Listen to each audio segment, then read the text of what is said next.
Welcome back, Tubers. Apologize right away because I have been sick, so I probably don't sound the best. My nose is really stuffed up, and I do have to. If I have to wipe my nose, please forgive me. Yeah. I just wanted to do this video anyway, even though I haven't been feeling that great.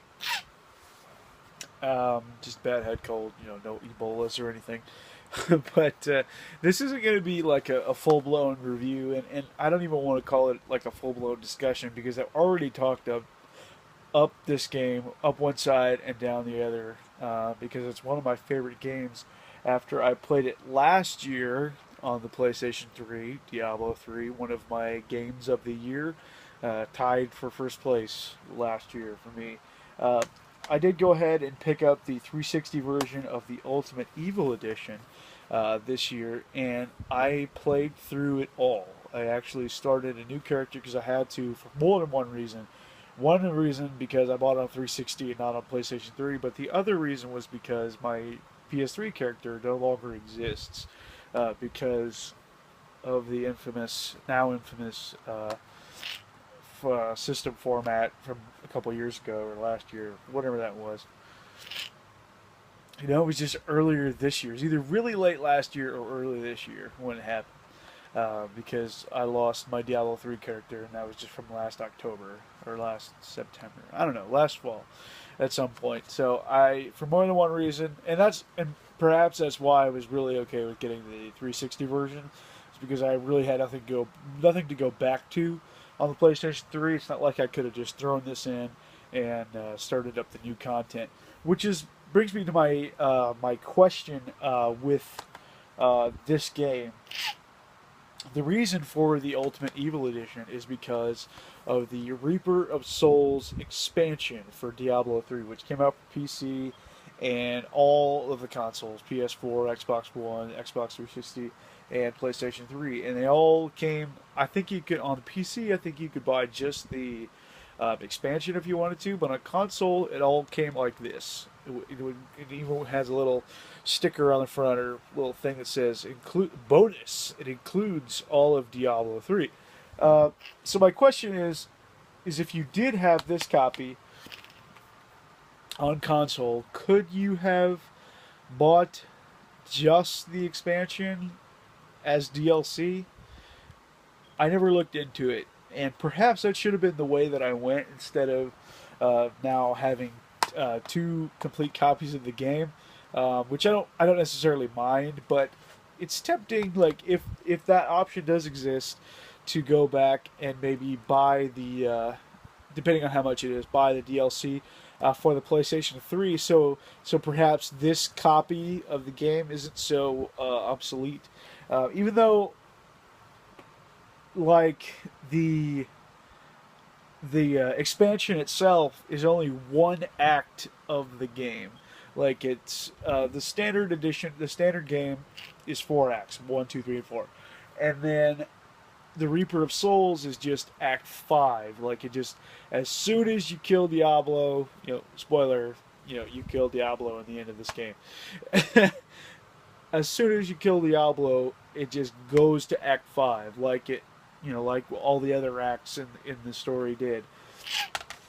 And I'm not sure like how far in the future. I don't know if it was instantly or what. I mean, your character obviously is the same level, and you have all the same equipment you had, right upon beating Diablo. But you're led to believe, that the character Tyrael goes on and is trying to hide the Soul Stone and the Black Soul Stone and blah blah blah blah. Play the game if you want the story. But you're led to believe that at least some amount of time has passed, and a new evil, a new enemy has arisen after you defeat Diablo. So yes, the expansion is very good. I thought it was very good. Act 5, but Act 5 it was hefty. Like it was, I don't know how long. I would say a few hours anyway. Definitely not worth it if you paid full price just for the Reaper of Souls. Like that wouldn't have been a good deal. Even though I don't know about the new consoles or next gen consoles, but this generation, brand new price tag for the complete game. All the original game plus Act 5 uh, was only $40. Was a value, a bargain bin. Not really bargain bin, but a value price. Like, it wasn't $60 because the game just came out on console a year ago at $60. So they were smart enough to um, drop it down $20 for just the expansion. But I would say if you're on the fence about the game in general, like you haven't played Diablo 3 and you want to play it on console, definitely go here. Get this one because the new content is good, and it does lengthen the game by at least 3 or 4 hours. And I don't know about some of the other things that I don't remember being on the other version. So I'll talk about it briefly, but don't quote me, in saying that they weren't on the original console release. But one of them is adventure mode. Now, in adventure mode, after you've completed the game, all 5 acts, you can start this adventure mode where it just sends you on these like bounties, um, which are just go and redo in game uh, missions.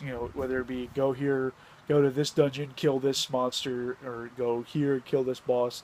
And then you get money and you get experience and you get these other rift fragments that add other post game content to it. But in this adventure mode, it it it almost it's new game plus, but it's not just playing through the game again. It's giving you an excuse, especially if you were playing with playing multiplayer. It's giving you an excuse to go and play Diablo 3 without all of the you know gobbledygook of the story. Because once you've played through the story, you don't necessarily need to do it again. You so instead of skipping cutscenes, you can just go play these individual missions. Where you're just bounty hunting. You're just getting money and experience and finding loot and things like that, without having to go through the story step by step. So I think that this adventure mode is definitely a good move for especially for multiplayer new game plus. But that said, ramping up the difficulty and playing through the campaign, starting over the campaign right away, you get to keep all of your equipment, you get to keep all of your money, you get to keep your character level, and the monsters just get harder. Like, so starting over, new game plus, monsters just get harder. So you could play through the game again, skip the cutscenes if you wanted to, because they are skippable. Skip the cutscenes and just blast through the game again, just because you want to keep playing Diablo. It's kind of an addicting game. If you've never played it, it's pretty crazy. I like Diablo 2 on the PC as well. I mean, it's just an addicting game. It's just once you get started, it is kind of tough to put it down. But that said, it does. If you're playing solo, it does get a little bit old after a while because you don't want to just continue playing through the campaign over and over again. Uh, but that said, I mean, I don't know. I seem to remember it taking longer last time. I beat it in about 3 days, but long sessions because I was homesick and I didn't have anything else to do, so I just kind of played Diablo. I started it Sunday afternoon. Today's Tuesday, and I beat it about 10:30 Tuesday evening. So uh, a couple of long sessions on Monday and Tuesday, and I don't know how long it took because the game doesn't have an in-game clock, so I don't know how long it actually took. And I took lots of breaks and things, but I pretty much played all day Monday and all day today. So a long time. We'll say I probably put 20 to 25 hours into the game between Sunday afternoon, Monday, and Tuesday. Probably probably 20 to 25 hours. I mean, that's a long time, but I mean, that's all I did was sleep and play Diablo for 3 days. So, It was a little crazy, and like I said, really addicting too. So it's like I was pretty focused on doing it. Kind of stopped everything else, just to do that. So yeah, like I said, if you want to just play Reaper of Souls and you already have the vanilla version of the game, I really don't know what to tell you. I do not regret double dipping and spending the used copy price of $34 or something like 33 or $34 to pick this game up. I don't regret it at all because it's $30, and I feel like definitely I got $35 out of this game because I'm not done either. I want to play some more. I want to play some more of this adventure mode and maybe go back and blast the campaign again. But that said, um, I can't necessarily fully recommend that you buy the physical copy of this unless you haven't played the original yet. If you haven't played the original, definitely go out and get this. Get this right here. PS3, Xbox One, Xbox 360, PS4, whatever. Whatever you want. It's all over PC. All of them are there. All of the versions are there, and so it's really, really obtainable, really cheap. Really, really good. It's a good game. Diablo 3 is most definitely one of my favorite games ever, and I certainly don't regret double dipping and playing it again. But like I said, if anybody knows if like the DLC for console, if you have the vanilla version, if that exists, with me being lazy, I don't want to look it up. So if you know that, or if you're on the fence about it, and that does exist, maybe that's an outlet for you to get it as well, and that would definitely be a good outlet because I'm sure it's not the same price as this. I'm sure it's a lot less, but who knows? Um, yeah, that's it. This was kind of a informal discussion. Me wiping my nose a whole lot. Um, yeah. So other than that, yeah, whatever. I'm done with this video. Thanks for watching. Doom Waves out.